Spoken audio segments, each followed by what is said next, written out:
Tama kayo. Di ba pag nakakita kayo ng pilay, ang alam natin, mamamalimos. Pag nakakita kayo ng bulag, kumakanta sa ilalim habang kumakanta ng bawal na gamot. Di ba sa tulay? Di ba? Pag nakakita ng bulag, masahista. Tama po? Sipin nyo ganito itsura ko, magmamasahe. Di ba? Ang point ko po doon, masyado nating binibigyan ng negative label ang mga may persons with disabilities. Tama? Na hanggang dito na lang sila, hanggang dito na lang kayo. Wala na kayong pag-asa. Tama? Ang pag-asa nyo na lang, mga non-government organization, kinuha pa rin ng polis yung pera. Ibig sabihin, wala nang pag-asa, tama? Pero yung parang sa akin, saan nyo kami ilulugar? Paano anong pwede kong gawin para makatulong ulit sa pamilya ko? Isipin niyo yung pangarap ko. Ang laki ng, alam niyo Babol, di ba? Babol, hindi baboy. Babol. Andun lahat ng pangarap ko, nung nakakakita ako. Pero nung time na nabulag ako, may tinusok po na wala lahat. Nakuha nyo? Hindi na ako marunong mangarap. Paano pa ako mangangarap? Wala nga akong source of income. Nakuha nyo? Anong gagawin ko? Ano, puro loto aasahan ko? Nakuha nyo? Di ba?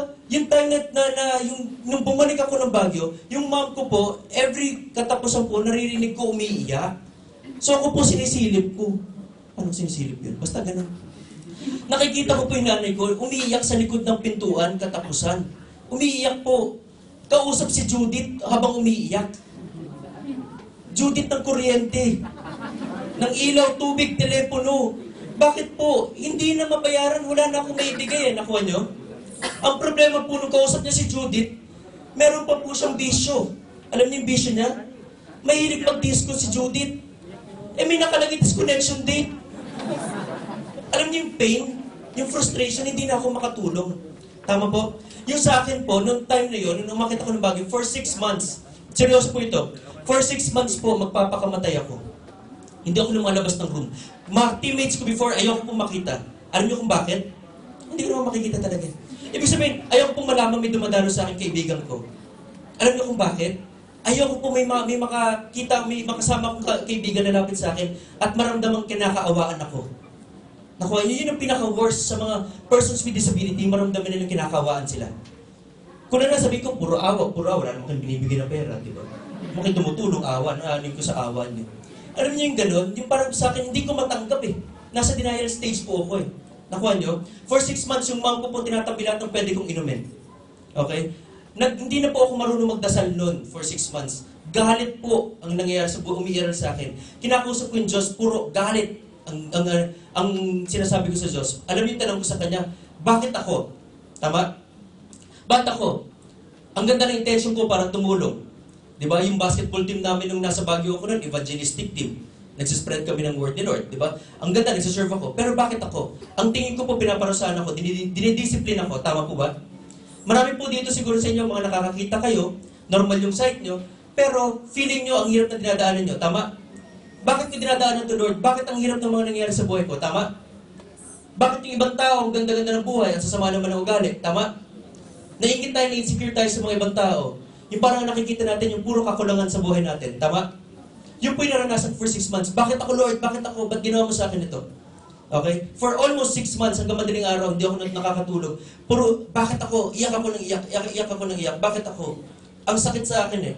Okay? Hanggang one time po, habang madaling araw, narinig ko 3 audible words. Tanong niyo kung ano yun. Malamang kay Lord galing yun. Pag hindi kay Lord yun, ano ko kung ano nangyari. Narinig ko po, ang linaw, ang sagot, bakit hindi ikaw? Nakuha niyo? Simple na sagot yun, di ba? Parang kung nung inanalyze ko, nga no, anong nagawa ko para hindi ko ma-deserve yung dinadaanan ko? Tama? Yung parang puro tayo reklamo. We always see the mess sa nangyari sa buhay natin. Tama po ba? Nakikita natin yung kaguluhan sa buhay natin. Ang nakita ko lang po yung kaguluhan, yung mess sa buhay ko. Pero nung narinig ko yung bakit hindi ikaw, ang kailangan lang pala mangyari, ma-realize natin yung purpose, yung reason, bakit dinadaan natin yung buhay, sa buhay natin yung mga dinadaanan natin. Tama? Kailangan pala natin makita yung the message behind that mess. Until nakita ko yung message si Lord, yung purpose, yung reason bakit ko natanggap ito, tsaka po ako nakapag-move on, tsaka ko na-accept. Lord, sige, tanggapin ko po yung binigay mo sa akin. Meron ka kasing message na binibigay sa akin. Meron kang reason, meron kang purpose. Tanong niyo kung ano yung purpose na binigay sa akin ni Lord. Andito po ako sa harap niyo ngayon, nagsasalita.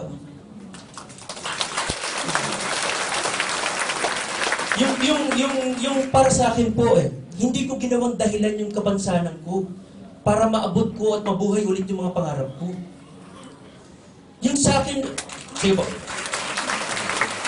Sa akin po, dito sa room natin, hindi ko alam kung gano'n tayo karami, pero po ang daming gumagawa ng dahilan. Nakuha nyo? Walang kapansanan, pero ang daming dahilan na binibigay. Hindi ko kaya ito, wala akong pera, wala akong time. Ako nga po hindi ko nga kaya pero ba't nandito ako, tama? Ako nga po, ako hirap na hirap nga po ako sa ginagawa ko Pumupunta po ako ng AIM Global, almost everyday, nagtataksi mag-isa. Kayo nga po, umambun lang, ayaw na. Di ba, ang daming tao Ang dami reklamo. Tama? Bakit hindi kumikita? Kasi puro reklamo. Ako po, tinanggal ko yung pagre-reklamo ko. Tinanggal ko yung paninisi sa ibang tao. Ano pong ginawa ko po? Nag-start ako magsumikap para kumita. Di ba? Yung para sa akin, hindi pala kailangan ng mata para makakita. Ang kailangan ng pala, malaking pangarap. Dahil po sa AIM Global, yung bubbles na nawala po, unti-unti bumabalik ulit. Yung point ko po, kanina nakikinig ako sa likod, si Sir Nestor, puro, wala na akong narinig sa kay Sir Nestor kanina, kikita. Wala na akong makita.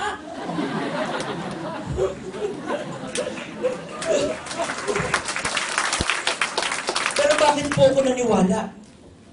Di ba? Alam mo tawag po doon, blind faith. Naniniwala po ba kayo may Diyos? Yes! Nakikita nyo? Ay, ba't naniniwala kayo? Di ba? Yung pinakita ni Sir Nestor dito, kung masyado nyo i-analyze yung mga pinagsasabi ni Sir Nestor kanina, walang mangyayari. Paniwalaan nyo. Ako nga naniwala Bukas na kukuha ko ng cheque Sa mga first timers po dito, gusto nyo magkaroon ng cheque sa AIM Global? Yes! Mag-member kayo. Nangangarap. Hindi, nakuha nyo. Alam nyo po, kung tatanungin nyo kung ano yung biggest lesson na natutunan ko, nung naging legally blind, visually impaired po ako, ask me what? In one snap of a finger, pwedeng tanggalin ni Lord kung anong meron kayo. Nakuha nyo po?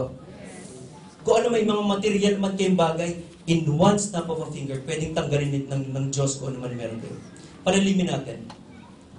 In one snap of a finger, pwedeng tanggalin ni Diyos, ng Lord, yung mga mahal nyo sa buhay. Tama? Question. Kailan nyo last in-appreciate yung mga tao nakapaligid sa inyo? Diba? Yung mga may asawa dito, kailan nyo last sinabihan ng I love you yung asawa nyo, yung babae, lalaki? Yung mga anak, kailan nyo sinabihan ng I love you, ma, thank you? O baka yung mga anak, ma, pera. Kaya ganito, gano'n. Yung mga asawa babae, late ka na naman umuwi, ba't ganito lang binigay mo? Di ba? Puro reklamo. Kailan nyo last in-appreciate yung mga tao nakapaligid sa inyo? Kailan nyo in-appreciate yung mga opportunity pinapakita sa inyo, lalo na yung AIM Global? Tama? Kailan tayo nag-appreciate? Kailan tayo nagpasalamat kay Lord? Thank you, may mata ako dahil sa matang to, nakakakita pa ako. Lord, thank you, may kamay ako dahil sa kamay kong ito, kaya kong humawak ng ballpen at magsulat-sulat ng pabaliktad kahit pabaliktad. Tama? Kailan nyo i-appreciate yun kapag wala na? I've learned it the hard way. Kaya ako dito nasa harap nyo, para sana huwag nyo lang matutunan. Yung mahirap na dinanas ko, tama? Kaya niyo i-appreciate yung mga nyo sa buhay kapag sinasabi ni Sir Nestor, pagpasok ng bahay, maliwanag. May nakahiga sa harap. Umiiyak kayo, tumutuloy luha nyo sa salamin habang nagsasabi na I love you. Wala na, it's too late. Huli na lahat, di ba? Sabi ko nga I'd rather live my life full of mistakes than live my life full of regrets. Mas gugustuhin ko na magkamali kaysa may pinagsisisihan ako. Diba? Pag hindi kayo sumali sa AIM Global, after 2 years, baka sabi niya, wala na, pagsisisihan niya na, huli na lahat. Tama? Sa AIM Global, kita niyo, wala man ako makita, pero dahil sa AIM Global, malaki na kinikita ko. Yung parang sa akin, papatapos ako, gusto ko lang ma-challenge kayo na kung ako ginagawa ko, ba't kayo hindi? Kung kayo ng 1 year's time, kaya ko maging global ambassador, baka kayo in 6 months' time. Nakuha nyo? Sino gusto yumaman? Sino gusto yumaman? Last na tanong. Sino gusto yumaman? Don't just wish to be wealthy. Nakuha nyo? Huwag nyo lang parang pangaraping maging mayaman, maging wealthy. If you want to be wealthy, you commit to be wealthy. You commit to be wealthy. Tama? If you want to have a healthy life, you commit to have a healthy life. Kung gusto nyo maging masaya ang pamilya nyo, you commit to have a healthy relationship with your family. Huwag lang mangarap. And in committing to be wealthy, be aggressive. Tama. Ako, binukulat yung mga pangarap ko, I commit to be wealthy, and now nagiging aggressive ako sa pagabot ng mga pangarap ko. Tama po ba? Yung sa akin lang po, ako, sana po, na-inspire ko kayo. Yung motivation, mahirap kasi sa inyo yan eh. Kayo lang pwede mag-motivate sa sarili niyo eh, tama? Nasa sa inyo na po yan. Kami lang po nila, Sir Nestor, yung mga taga-AIM Global, pinapakita namin yung opportunity na nakita niyo. Yung sa akin lang po, ako po, andito hindi nakakakita pero ginagawa ko. Ang sa akin lang po, huwag niyong intaying mabulag kayo para makita niyo nakita ko. Again, I'm Paolo Villar, and to God be the glory. Thank you.